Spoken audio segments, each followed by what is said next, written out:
If you're going to do it, do it. Say what you can do. Do what you say. If you can't do it, don't say you can do it. Don't over leverage yourself. Don't over leverage a decision and then jump in and kind of dip a toe. I think I'll try it out. No, think if you're going to try it out beforehand, but when it's time to go, dive. Finish it. Find out. Come out the other side. Don't leave it and go, if I just would it. That keeps me up at night. I think it keeps a lot of us up at night. When you half-ass something and you just don't know whether you failed or succeeded, got what you want or didn't get what you want, finding out and looking in the mirror and going, I didn't half-ass it. I went all the way. I found out, and that ain't for me. Or I found out, and you damn right that is for me. That's a great place to get to. I think part of the challenges in life is a lot of us are running around half-assing ourselves, half-fooling ourselves, not full of ourselves, not studying ourselves enough, not holding ourselves to task enough, not patting our own self on the back when we do get what we want enough, not cracking our own whip on our backside when we do get out of line even though we knew better. I wish we were more full of ourselves that way. Someone said this to me before. Matthew, you're so full of yourself. And I, without thinking, I was like, well, who else am I supposed to be full of? That's a good line. And I stopped after. I was like, that's exactly what I meant. And I went and wrote that down. I wish more people were more full of themselves. I think we should take some time to be able to look in the mirror and own that thing that we pulled off and go, good job. That's what you wanted. That's what you got. At the same time, be able to, as we do more often, look in the mirror when we fail and go, bogey, you did not pull that off. Give others and yourself more credit. Happiness, you can't guarantee it, but there is a science to satisfaction. There, you can look at habits that engineered less pain in your life, maybe more pleasure, but at least less pain. And that's a win. So much easier to be supportive and gentle of other people than of ourselves. You know, you will happily bestow this sort of gentle, reassuring pat on the shoulder when somebody succeeds or falls short when they tried their best. Yet, given the fact that you tried your best, you give yourself a kick on the way out of the door and a harsh word to follow you. Yep. Because I got myself in the pickle. Because things didn't go how I wanted it to go or how I believed it could go. Life's the ironic tragedy. Life is pain. I'm the reason that I stepped in, which is also an asset. Even if someone go, why are you giving yourself so much credit for screwing that up? We're going to make mistakes. You got to own them. Then you got to make amends. And then you got to move on. Guilt and regret kills many a man before their time. So turn the page, get off the ride. You are the author of the book of your life. There are habits that I notice of things I take care of in my life, health-wise, faith-wise, father-wise, husband-wise. If I'm doing that consistently, there's less valleys. The ironic tragedy is that life has to be lived forward, but only makes sense in reverse. Right. When you look back, we can all connect every single dot. It's mathematical, scientific how we got to this table right here. It's all connected if we go back and look at it. And there's a whole lot of, I thought that was the end. Well, it was the end, but it was the beginning of this thing. What you're leaning into is that mystery going forward, right? That ironic tragedy that you have something to push off the, well, I don't know what I do want, but I do know I don't want that. You have leverage. Yes. You know, it's there. You know, we always say, well, who are you? You know, once you figure out who you are. And we ask, I try not to ask my kids that now. Well, I want you to know who you are. And a part of that who's helped me is Bob Dylan's lines, like, I don't know what all this talks about who we are, man. We are all just what we create ourselves to be. And that gives me a little, oh, that's relaxing. But it's so much easier to figure out who you're not. And if you start eliminating the who I'm not, by sheer mathematics, you end up moving toward who more of what feeds you and who you are. And it's a hell of a lot easier thing to go, how can I get rid of some bullshit in my life than it is to go, well, how do I go to my true self? Do I want to press the accelerator more quickly? Or do I want to take my foot off the fucking brake? Sometimes the hard work and the endurance and the elbow grease, the work harder we were talking about, that hustle is not the way out. Sometimes it's, I need to back up, laugh, have a sip of my favorite whatever, and dance my way through the raindrops out of this summer. And even looking at the things that are bad and going, oh, thank you. Appreciate that. I think one of the themes of your worldview that I've become familiar with is alchemizing bad times into good ones. A reminder that things that seem bad can end up being good. How can people, or how do you have more of that perspective during a hard time? I probably start off intellectualizing something that I know I probably should believe in, but don't believe in it, and convince myself, even to an extent to trick myself, that, to sit here and go, well, you just tell yourself, this too shall pass. Okay, great. Well, what the hell's that mean? Even if it's true. In the moment, you're like, what are you talking about, man? I'm in the debit section. I'm in a warning section. This sucks. I think that how much I'm conscious of it or not, my undeniable optimism and faith that this isn't all it is. And if it is, so what? That's okay. Well, then really, so what? You know what I mean? What's the big deal?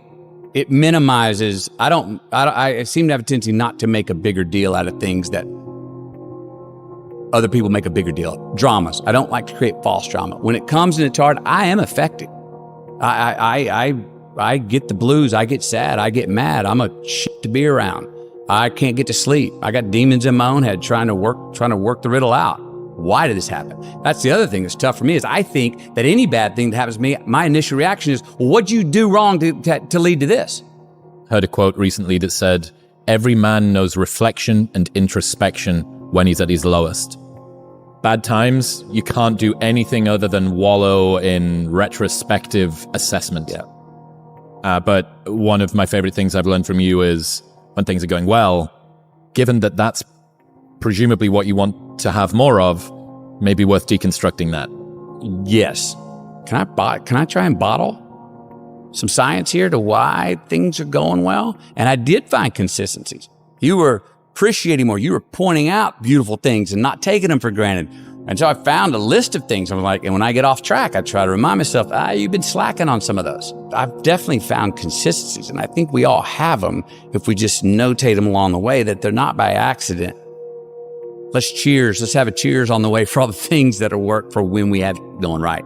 Also knowing that it's not forever, that we will have a mountain to climb here shortly. What's my best advice I need to give myself right now is listen to my own damn advice. Well, we used to look up in the sky and wonder at our place in the stars. I want to skip the flattery and the attaboys, because I do know this. The sooner that we become less impressed with our life, with our accomplishments, with our career, with whatever that prospect is in front of us, the sooner we become less impressed and more involved with that and these things, the sooner we get a whole lot better at doing them. It's like we've forgotten who we are now. Explorers, pioneers, not caretakers. Now, why do you pursue things that scare you? Why seek the role that's hard? Because it costs me something. Because it costs. It comes with a price. It's not really a risk unless you can lose the fight. I feel more alive in them. I have an experience in the making of them. I'm nervous every day I come to work. There are things you can get away with in this world, and there are things you can't. Life is not easy. It is not. Don't try to make it that way. Life's not fair. It never was. It isn't now, and it won't ever be. Do not fall into the trap, the entitlement trap, of feeling like you're a victim. You are not. Get over it and get on with it. And yes, most things are more rewarding when you break a sweat to get them. I feel like when I nail a day and I knock it and I know I did, I feel like, yes. I have a measure at the end of the day of like, you set out to do something, you prepared for it, you had intention, and you did it. That gives me gratification. That makes me feel, gives me significance. That gives me confidence. So be brave, have courage, and when you do, you get stronger, you get more aware, you get more respectful of yourself and that which you fear. I want to talk about our opponent this afternoon. They're bigger, faster, stronger, more experienced, and on paper, they're just better. And they know it too. But I want to tell you something that they don't know. They don't know your heart. Well, it's because heading out there is what I feel like I was born to do. And it excites me. Just because you can? Nah. it's not a good enough reason to do something. Even when it means having more. Be discerning. Choose it because you want it. Do it because you want to. It's on you. It's on you. We remember the stuff we earn, the stuff we experience, more than what the teacher tells us or what someone gives us for free. We just do. We broke a proverbial sweat on it, whether it was mental or physical or whatever. We built it. We understand. We felt how we got it, how we achieved it, how we got what we wanted. Those stick with us. Whether we forget them intellectually, they were written in our lineage, and they build resilience, and they build a healthy, true optimism going forward to know that, oh no, I've worked for something before and achieved it. Delayed gratification. Oh, there are choices I can make today for myself that will pay me back later in life. And I've got friends, and trust me, I've done it myself, that lose a job and then get another, but won't take it because it's less salary than maybe the one they had before. And all of a sudden find themselves 3, 4, 5, 6, 7, 8 years, a decade later going, they're still stuck. They didn't do anything. They're still saying like, no, I'm going to find that thing. And I'm going like, you missed a decade, man. Just go do that one that you love to do that maybe was going to pay you less because you'd at least been building something through the day. And who knows what that would have led to? Maybe that would have led to something where you're getting paid 5 times more than you were doing something else you love even more. So sometimes it's not even about what choice we make. Just make a choice and commit to it and go and dive in. So while we're here and they're going to run across the Jumbotron, let's make it a place where we break a sweat, where we believe, where we enjoy the process of succeeding in the places and ways that we are fashioned to, where we don't have to look over our shoulder because we're too busy doing what we're good at, voluntarily keeping our own counsel because we want to, traveling towards immortal finish lines. We write our own book, overcoming our fears. We make friends with ourselves. And that is the place that I'm talking about. From the soles of your feet, with every ounce of blood you've got in your body, lay it on the line until the final whistle blows. And if you do that, we cannot lose. So turn the page, get off the ride. You are the author of the book of your life. Knowing who we are is hard. It's hard. So give yourself a break. Eliminate who you are not first, and you're going to find yourself where you need to be. And the Oscar goes to Matthew McConaughey. I had a very important person in my life come to me and say, who's your hero? And I said, I don't know, I got to think about that. Give me a couple of weeks. I come back 2 weeks later. This person comes up and says, who's your hero? I said, I thought about it. You know who it is? I said, it's me in 10 years. So I turned 25 10 years later. That same person comes to me and goes, so are you a hero? And I was like, not even close. No. She said, why? I said, because my hero is me at 35. So you see, every day, every week, every month, and every year of my life, my hero is always 10 years away. I'm never going to be my hero. I'm not going to attain that. I know I'm not. And that's just fine with me because that keeps me with somebody to keep on chasing. So to any of us, whatever those things are, whatever it is we look up to, whatever it is we look forward to, and whoever it is we're chasing, to that I say amen. To that I say, all right. To that I say, just keep living, huh? Thank you. Nobody has ever choked?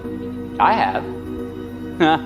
You know what I'm talking about, fumbling at the goal line, stuck your foot in your mouth once you got to the microphone, had a brain freeze on the exam that you were totally prepared for, forgot the punchline to a joke in front of 4,000 graduating students at the University of Houston commencement.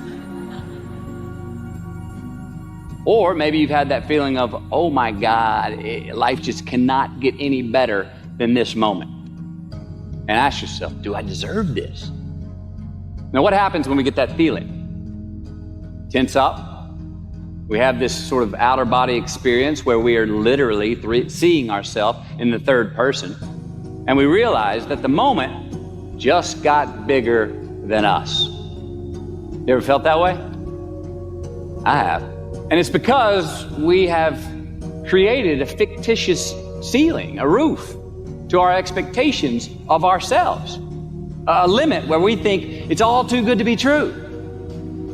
But it's not. And it's not our right to say or believe it is.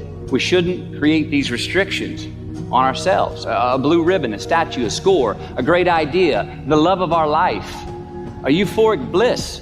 Who are we to think that we don't deserve or haven't earned these gifts when we get them. It's not our right.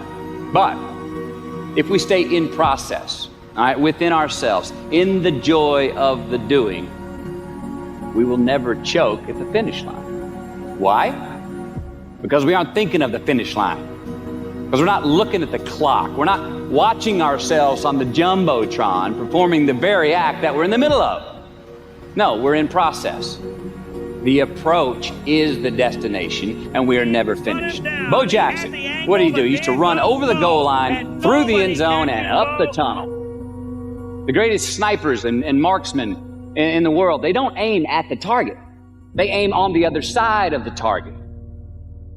We do our best when our destinations are beyond the measurement, when our reach continually exceeds our grasp, and when we have immortal finish lines. And when we do this, the race is never over. The journey has no port.